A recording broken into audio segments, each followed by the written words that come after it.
Hey, this is Kelly Raspberry, and thank you so much for listening to A Sandwich and Some Lovin'. But I want to tell you about another great new podcast I think you're going to love. Now, it's easy to think that celebrities live these fairy tale lives, fame, fortune, access to all the best that life has to offer. But what happens when we take a closer look? When we look past the titles, the stardom, the riches, we're suddenly left with stories that aren't all that different from our own. From falling in love to impressing the in-laws to navigating married life, it seems that royal titles don't make things any less complicated.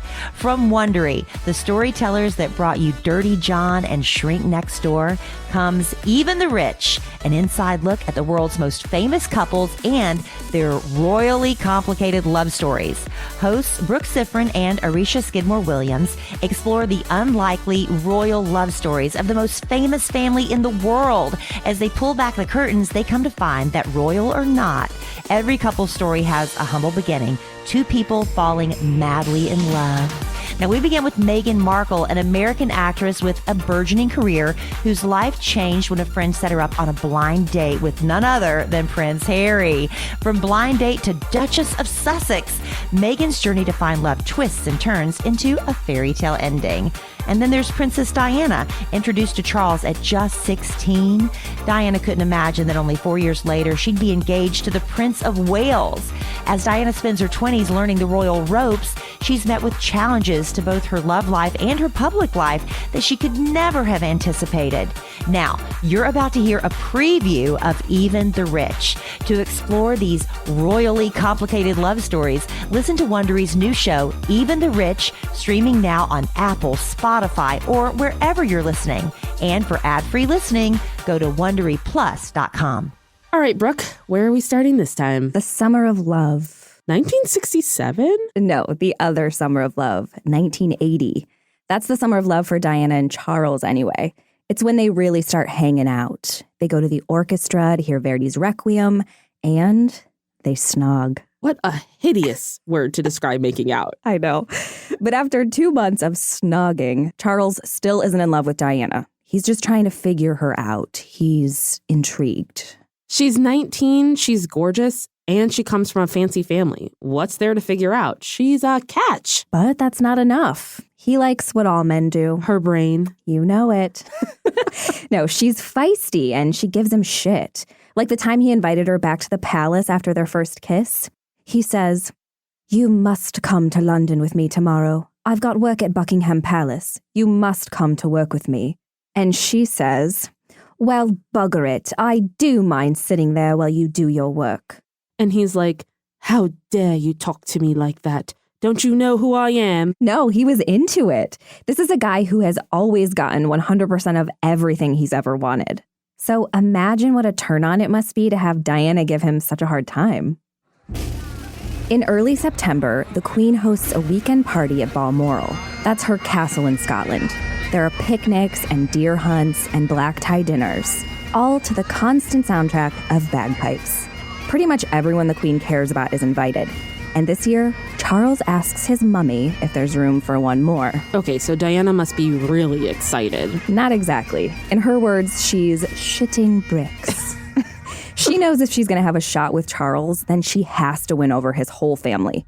For the Queen and her couple dozen best friends, this weekend is a chance to relax, kill some birds, and drink whatever good shit the wine butlers serve them. But for Diana, it's a test.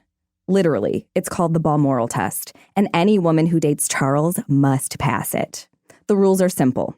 Know the etiquette, slather on the charm, and make yourself useful.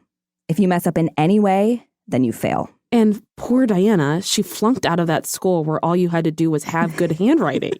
But back then, she didn't care. This is different. She's falling for this guy. Sure, he's got crazy big ears, but he's also the first dude who makes her feel just a little bit special.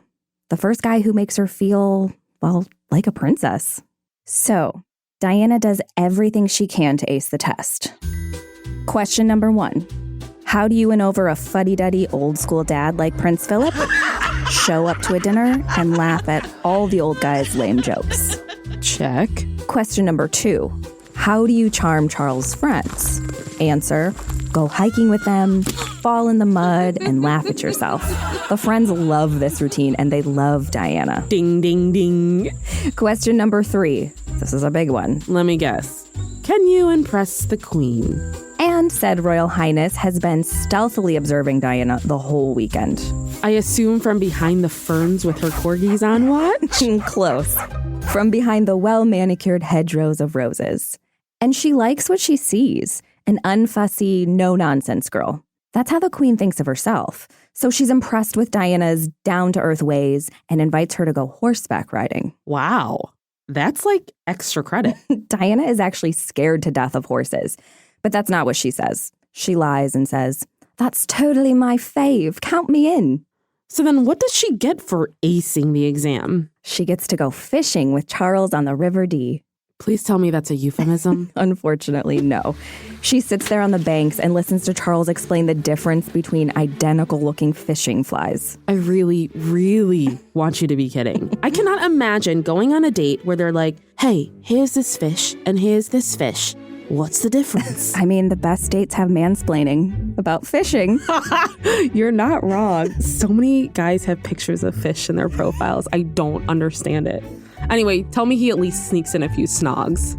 You would hope so, given the fact that they're totally alone. Except it turns out they aren't. Across the pond, Diana sees something peeking through the bushes. The paparazzi. 3 of them are trying to snap a pic of the prince fishing with his mysterious new girlfriend. Oh, so they don't actually know about Diana yet. And she does not want them to. So she runs up the riverbank to hide behind a tree. And then she whips out her compact, using the little mirror to spy on the photographers. And where is Charles in all of this? He's still fishing. God forbid you stop fishing while your girlfriend is sitting in the car being hounded by paparazzi. I know, right? So even though Diana passed the Balmoral test, this is not a great way to end. And then, when she flies home to London, there's a man waiting for her at the airport. A man she doesn't know. He walks over to her and says, "I bet you thought that trick with the mirror was pretty clever." Whoa, whoa, whoa!